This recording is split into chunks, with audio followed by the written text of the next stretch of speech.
Now, there's global outrage over the killing of innocent civilians in Bucha. Ukraine has accused Russia of war crimes in Kyiv suburbs. Ukrainian President Zelensky has termed all of these killings as a genocide by Russia, but Moscow has referred to Ukraine's version of Bucha killings as a fake attack. Meanwhile, you have US President Joe Biden, who sought a war crime trial against Russian President Vladimir Putin.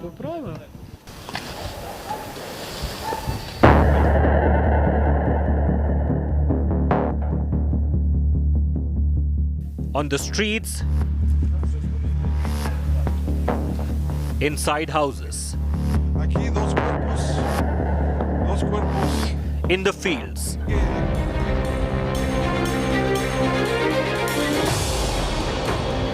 When Russian forces retreated from Bucha, a Kyiv suburb, bodies of civilians were found strewn across the landscape.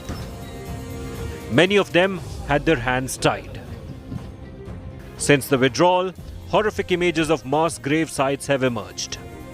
The footage from Bucha has sent shockwaves across the world. Ukraine has accused Russia of war crimes. As outrage builds over war atrocities, Moscow has termed the killings on Kyiv's outskirts a fake attack. The other day, another fake news attack was undertaken in the town of Bucha in the Kyiv region, after the Russian military had left according to the plans and agreements. Several days later, a fake video was staged that is now being spread through all the media channels and social media by the Ukrainian representatives and their Western patrons. Ukrainian President Volodymyr Zelensky on Monday visited the town and met with the residents. He called the killings a genocide. It's war crimes that will be recognized as genocide by the world. You are here and you see what has happened. We know about thousands of killed and tortured people with cut limbs, about raped women and killed children. I think that it's more than this is genocide.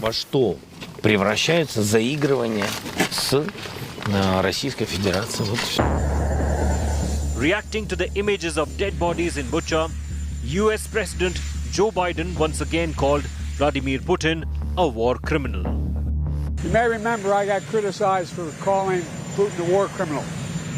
Well, the truth of the matter is so what happened to Bucha. This warrants him, he is a war criminal. But we have to gather the information.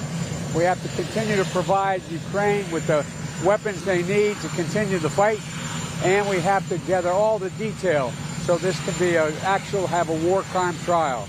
This guy is brutal. And what's happening in Bucha is outrageous. And everyone's seen it. Germany, which was accused of being soft on Russia due to its dependence on Moscow for gas supply, has also called the killings a war crime. The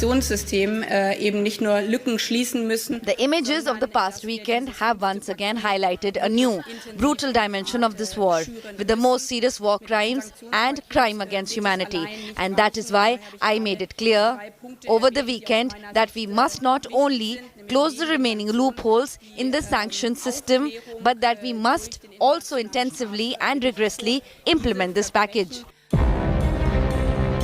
As per international law, civilians cannot be deliberately attacked in a war. Pictures coming from Bucha are appalling and clearly show the violation of the code. But indicting Putin for alleged war crimes is easier said than done. This leads to another question. Are economic sanctions the counter to Putin's alleged atrocities in Ukraine? With Gaurav Sawant in Kyiv, Bureau Report, India Today. Truly horrifying images that have come to light from Bucha. And this massacre has led to a face-off again between Ukraine and Russia. Ukraine has said that the images and videos emerging from Bucha is clear proof of war crimes.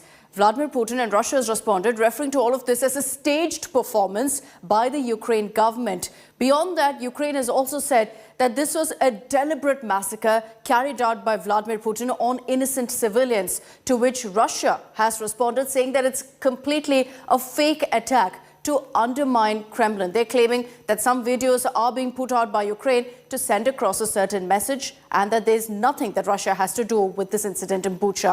Another point that Ukraine made is that these killings will be recognized as genocide according to international law and by every country. So they've sought stricter sanctions also against Russia based on the incident in Bucha. Russia has responded saying that this is merely another provocation by the Ukraine government at a time when Moscow has been talking about de-escalation. So those war of words continue. The question that will be asked is who killed all of those innocent civilians in Bucha?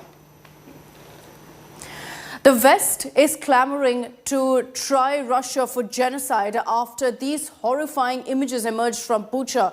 Till a few weeks ago, Bucha was a thriving suburb of Kyiv. It was known for its peaceful green surroundings. It's now completely unrecognizable. As you see on your screens, there's something that sums up the horror that's played out in Bucha is how this beautiful city looked just a few weeks ago versus now.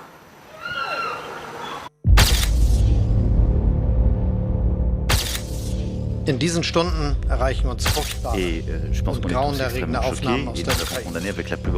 Wir sehen Dutzende erschossene Zivilisten in Bucha, ein Gebiet nördlich von Kiew.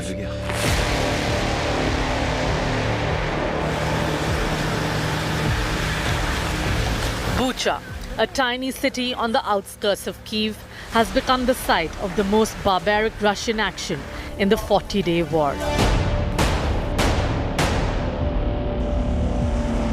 Russian forces have left a trail of death and destruction as it retreated from the area.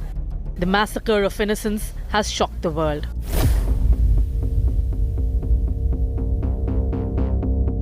Before the Russian invasion, Bucha was a thriving town of 37,000 people. Because of its strategic location close to the capital and the Kyiv-Kovel railway line built in 1898, it was a booming town economically. Many of them are now dead, murdered in a war that Russia claims is to right everything that is wrong in Ukraine. On 2nd April, Ukrainian troops moved further north of the capital Kyiv, taking up positions in the town of Bucha after retaking territory from Russian forces. And this is what they found. Those people were just walking and they shot them without any reason. Bang. In the next neighborhood, Stekolka, it was even worse. They would shoot without asking any questions. There were others found crushed inside their cars by the Russian army. He was a resident. He worked in landscaping. A peaceful, honest person. A smart man who loved to work. And this simply crushed him to death. Russia has denied the killings, but Bucha bears the brutal marks of Russia's brutality. The United Nations has launched an independent probe into the massacre in Bucha. The West says the horrors committed in the city could lead to more sanctions against Russia. Bureau Report, India Today.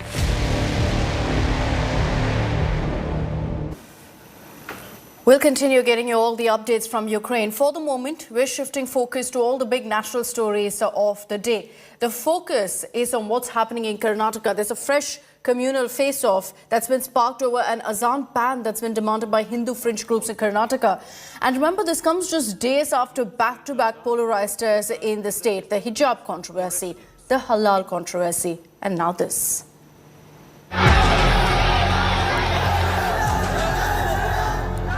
First, the stir over hijab. Then the face-off over halal. Yet another communal issue plagues the state of Karnataka. Hindu fringe groups in the state are demanding a ban on the speakers installed in mosques for Azaan or the call to prayer. The groups claim the Azaan on loudspeakers is a disturbance for residents. अवैध रूप से मस्जिद के ऊपर जो loud speaker लगाया गया है उसको तुरंत हटाना है और जो भी लोग यह नियम का उल्लंघन करते हैं उसके ऊपर कठोर कार्रवाई हो. With Karnataka elections slated for 2023, divisive issues are taking center stage. An all-out political face-off has erupted over the demand to ban Azaan. The opposition has questioned the ruling BJP government in the state for its silence over the recent communal controversies. Silence from government. In other words, actually, they are encouraging this group. They are the antisocial elements here. Actually, how they moving in Karnataka by circulating the pamphlets that don't encourage particular communities halal issue. Why they have not actually arrested them? They are disturbing the Karnataka's peaceful harmony.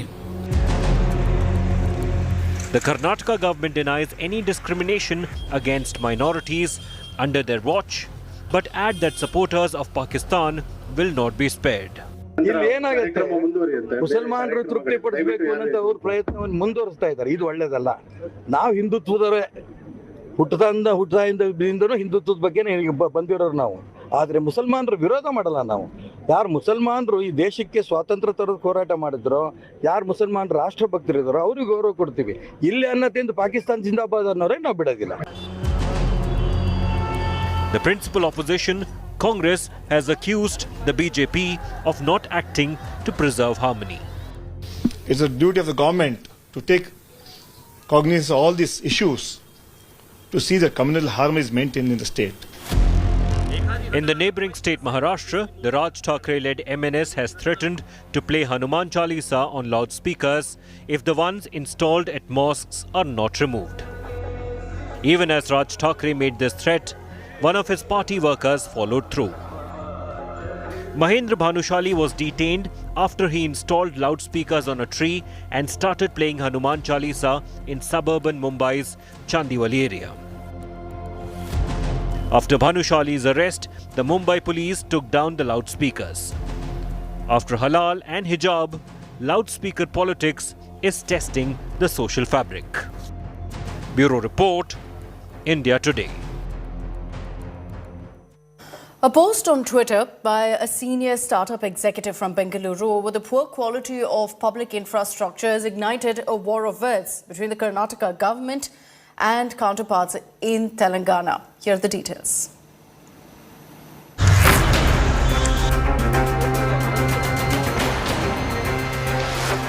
It is Bengaluru versus Hyderabad. India's IT cities are caught in a political crossfire between the BJP, TRS and the Congress. The controversy erupted after Khata Book CEO Ravish Naresh complained about the bad state of infrastructure in India's Silicon Valley, Bengaluru. Telangana Minister K.T. Rama Rao replied to the tweet claiming Hyderabad has good physical and social infrastructure and highlighted inclusive growth as one of its 3 mantras. His subtle hint at alleged rising communalism in Karnataka was not missed. KTR invited Naresh to Hyderabad. Karnataka Congress chief D.K. Shivkumar also joined the Twitter battle. Shivkumar said Congress will restore the glory of Bengaluru once it comes to power in 2023. I am confident that the next, after 2023, Congress will come back to power with the support of the people and will give good governance. I see that the investments come to Karnataka, unemployment problem should be sorted out and a lot of jobs should be created. Karnataka's leader of opposition, Hari Prasad, also targeted the BJP government over the issue. That is not all. Replying to another tweet by an entrepreneur who listed growing religious divide in Karnataka as a concern, KTR hit out at the BJP. He wrote, "What is happening in KA is a shame on to all of us in India. Ruins our reputation as a nation in attracting investments." JDS leader and former Chief Minister of Karnataka also took a jibe at the Saffron Party. People are not actually encouraged, these kind of people, yesterday. That is one good thing. Our Kannadigas, they have hardly replied these kind of antisocial elements, according to me. But even now, I request the government, don't precipitate future again these kind of silly issues to get vote from particular community. It will going to boomerang you. Karnataka Minister C.N. Ashwath Narayan also came down heavily on the Congress over the Twitter war. He is in dreams. Congress is not going to come to power, never ever in future. He is in his dreams. He will never come. What kind of credibility is he having? What kind of people can look up? What is the hope? So far, whenever he is in power, he never delivered. He doesn't know what is deliverance. So these kind of people, what they can talk about, they can't give any better future. The first industrialist to raise the alleged growing communal divide in Karnataka was Biocon chief Kiran Majumdar-Shaw. Protests over halal, hijab and Azaan have put the spotlight on Bengaluru, once hailed as India's IT city and a symbol of aspirations. The controversies have robbed Karnataka's capital of some sheen, even as political parties slug it out for votes. Bureau Report, India Today.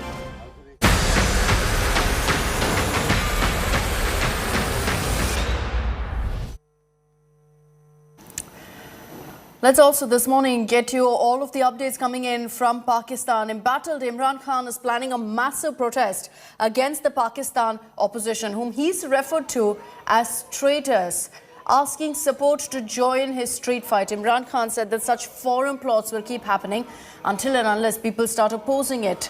Meanwhile, suspense over Pakistan Supreme Court's decision on legality of assembly dissolution continues. The country's top court will resume its hearing on the opposition's plea against Imran Khan today. On Monday, the hearing was adjourned as a 5-judge bench said that the court would examine the constitutional legality of the move thoroughly before it actually decides on this issue. And amid this legal fight, Imran Khan has nominated former Chief Justice of Pakistan, Gulzar Ahmed, as the caretaker Pakistan Prime Minister.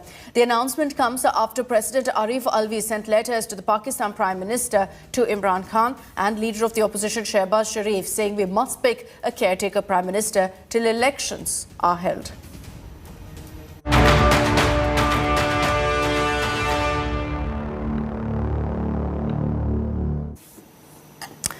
It's not just Pakistan. Our other neighbors also in the midst of a massive crisis. We're talking about the economic hardships in Sri Lanka. With regular power cuts, fuel shortage and widespread agitation, the island nation is clearly living out its worst nightmare. Protests, in fact, demanding the resignation of President Rajapaksa continues in the capital, Colombo. Sri Lankan police have scaled deployment after thousands of protesters tried to storm Prime Minister Mahinda Rajapaksa's residence in Tangale on Monday. The enraged citizens want the Rajapaksa family out of power. They've been blaming them for this ongoing crisis. The Sri Lankan opposition parties, meanwhile, have rejected President Gotabaya Rajapaksa's invitation to join this proposed united government, calling it a sham. The president had asked the opposition to come together and to ensure that cabinet ranks are distributed among all political parties. No food, no gas, no electricity. And that's exactly why the people are agitating on the streets of Colombo.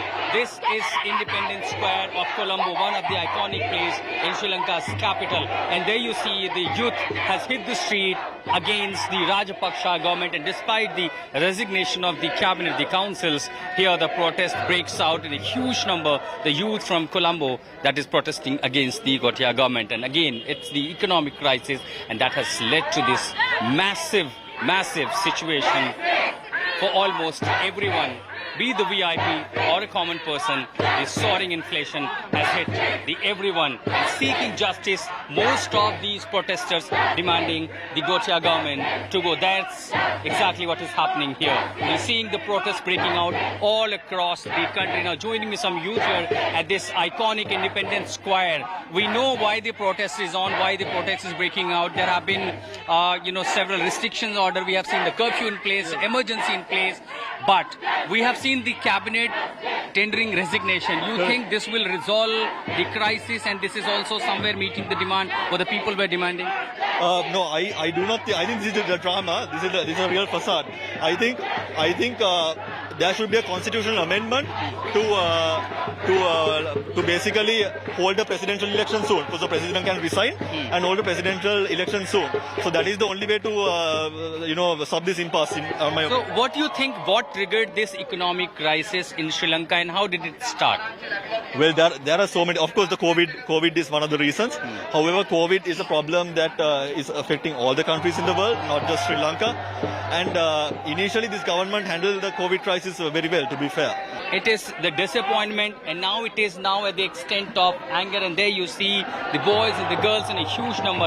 And this is one of the very iconic place in Colombo, carrying the national flag, the banners and the posters. Now the demand grows for the resignation of President Rajapaksa. Now, when it comes to the people's own life due to the soaring inflation, how much it is affecting the common people of Sri Lanka when it comes to the soaring inflation, the economic crisis?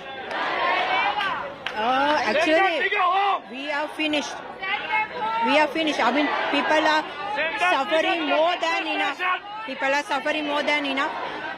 You won't believe, my daughters are in the UK. We are not suffering. My children are not suffering. But I came for the whole country, for the people. So everyone is suffering. So they should go back. They should go home. How many hours power cut you are seeing in your localities? How many hours are for the power cut? 15 hours. 15 hours? Yeah. In Colombo? Yeah.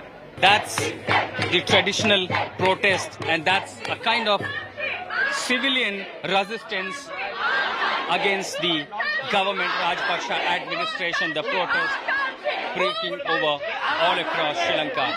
With this report at iconic Independence Square, I'm Ashutosh Mishra for India Today.